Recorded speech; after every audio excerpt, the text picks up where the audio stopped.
Dinayo ng mga turista ang ika-30 Panagbenga Flower Festival sa Baguio para masaksihan ang makulay na float parade. Silipin natin yan sa Agenda Weekend Report ni Dobby de Guzman. Patuloy ang pamumukadkad ng ganda ng float parade ng Baguio Flower Festival o Panagbenga.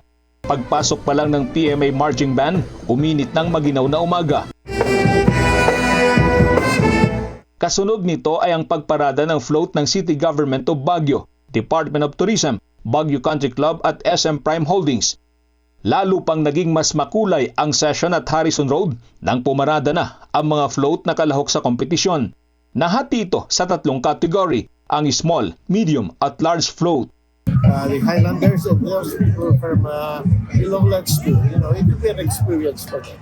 Yeah, wala nang pagod, no? Napakasaya ng mga tao and we're very happy with the turnout of the participants this year because they're all, in terms of quality, mas nag-improve po lahat ng floats.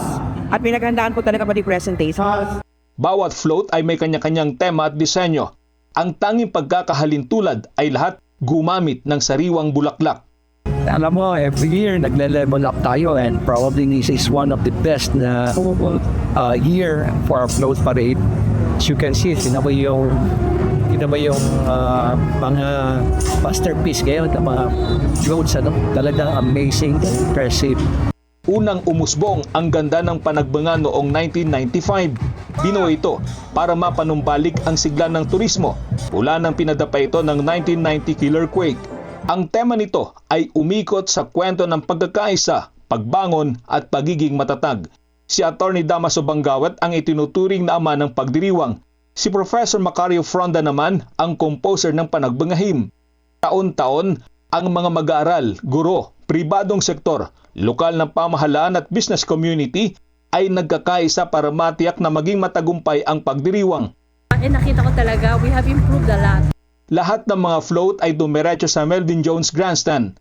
Tinultukan ang parada ng Unity Dance na sinaksihan ng mga lokal at banyagang turista. Kasama na rito ang espesyal na bisita ngayong araw, si Japanese Ambassador to the Philippines, Endo Kazuya. Para sa Agenda Weekend, Dobby de Guzman, Billionaire News Channel, Baguio City.